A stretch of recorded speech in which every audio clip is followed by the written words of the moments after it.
இயேசு உங்களை நேசிக்கிறார். இந்த நாள் வேதாகம தியானத்திற்கு உங்களை அன்புடன் அழைக்கிறேன். கிறிஸ்துவில் மிகவும் பிரியமான சகோதர சகோதரிகள் அனைவருக்கும் வேதாகம தியான ஊழியத்தின் சார்பாக புத்தாண்டு நல்வாழ்த்துக்களை தெரிவித்துக் கொள்கிறோம். இந்த ஆண்டிற்கான வாக்குத்தத்த வசனம், சகலத்தையும் திருப்பிக் கொள்வாய். 1 சாமுவேல் 30 அதிகாரம் 8 வசனம். பெரிய தொழில் அதிபர் ஒருவர் திடீரென்று மரணமடைந்தார். அவருடைய பிள்ளைகள் அவரது தொழிலை கவனிக்கும் அளவுக்கு பெரியவர்களாய் இருக்கவில்லை. அவரது மனைவி அதுவரை தொழிற்சாலை பக்கம் கூட வரவேண்டிய அவசியம் இல்லாதிருந்தது. இவர்களது கணவர் தொழிலை பற்றி எந்த விஷயத்தையும் பகிர்ந்து கொண்டதும் இல்லை. தொழிற்சாலையில் வேலை செய்து வந்தவர்கள் அடுத்து என்ன செய்வது என்று அறியாமல் திகைத்து நின்றார்கள். முதலாளியின் மனைவி கைவிடப்பட்ட நிலையில் இருக்கிறார் என பேசிக் கொண்டார்கள். உறவினர்களும் அடுத்து என்ன செய்ய போகிறாய் என்று கேட்க ஆரம்பித்தார்கள். அந்த பெண்மணி தொழிற்சாலைக்குள் வந்தார். எல்லா இடங்களையும் சுற்றி பார்த்தார். தொழிற்சாலையில் அதிக காலம் பணிபுரியும் சிலரை மட்டும் அழைத்து அது இயங்கும் விதத்தை கேட்டறிந்தார். பின்னர் உயர் நிர்வாக பொறுப்பில் இருப்போரை அழைத்து தொழிற்சாலை தொடர்ந்து நடக்க என்னென்ன செய்யலாம் என்று விசாரித்தார். இந்த நிலையில் அந்த தொழிற்சாலையை வாங்கிக் கொள்வதற்கு பேரம் பேசியவர்கள், தொழிலை தொடர்ந்து நடத்துவதற்கு கடன் தருவதற்கு முன்வந்த வங்கி அதிகாரிகள் என அனைவரையும் சற்று பொறுத்து கொள்ளுமாறு கேட்டுக்கொண்டார். தான் கேட்டறிந்த அத்தனை தகவல்களிலும் தனக்கு ஏற்பட்டுள்ள சந்தேகங்களை ஆண்டவர் சமூகத்தில் வைத்து ஜெபித்தார். அவரது வழி நடத்துதலை வேண்டினார். வெளியே இருந்து வந்த ஆலோசனைகளை கேட்டுக்கொண்டாலும் தேவன் அவரது மனதில் தெளிவான வழி நடத்துதலை தருவதற்காக காத்திருந்தார். சகலத்தையும் திருப்பிக் கொள்வாய் என்று ஆண்டவர் வசனத்தின் மூலம் பேசினார். ஆண்டவர் மனதில் வெளிப்படுத்திய ஆலோசனைகளையும் நடைமுறைப்படுத்தினார். தொழிற்சாலை இப்பொழுது வழக்கத்தை விட மிகவும் நன்றாக இயங்க ஆரம்பித்தது.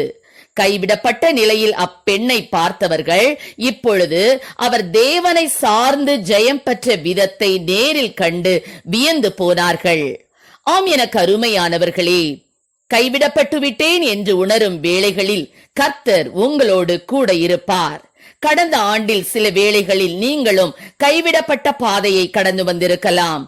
ஆனாலும் இந்த புதிய ஆண்டிலே தேவன் உங்களுக்கு அற்புதங்களை செய்வார். ஒருமுறை தாவீதுக்கு மிகவும் பெரிய ஒரு நெருக்கம் ஏற்பட்டது.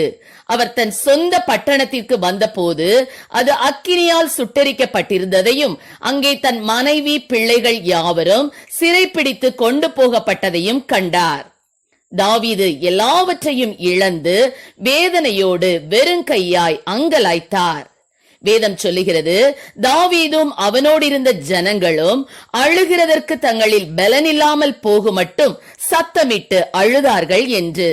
தாவீது எல்லாவற்றையும் இழந்து நின்று கொண்டிருந்த அந்த வேதனையான சமயத்தில் இன்னும் ஒரு நெருக்கமான சம்பவம் நடந்தது. அவருடைய சொந்த போர் வீரர்களே அவருக்கு விரோதமாக எழும்பினார்கள்.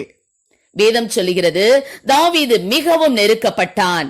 சகல ஜனங்களும் தங்கள் குமாரர் குமாரத்திகளின் நிமித்தம் மன கிளேசமானதினால் அவனை கல்லெறிய வேண்டும் என்று சொல்லிக் கொண்டார்கள். தாவீது தன் தேவனாகிய கர்த்தருக்குள்ளே தன்னை திடப்படுத்திக் கொண்டான்.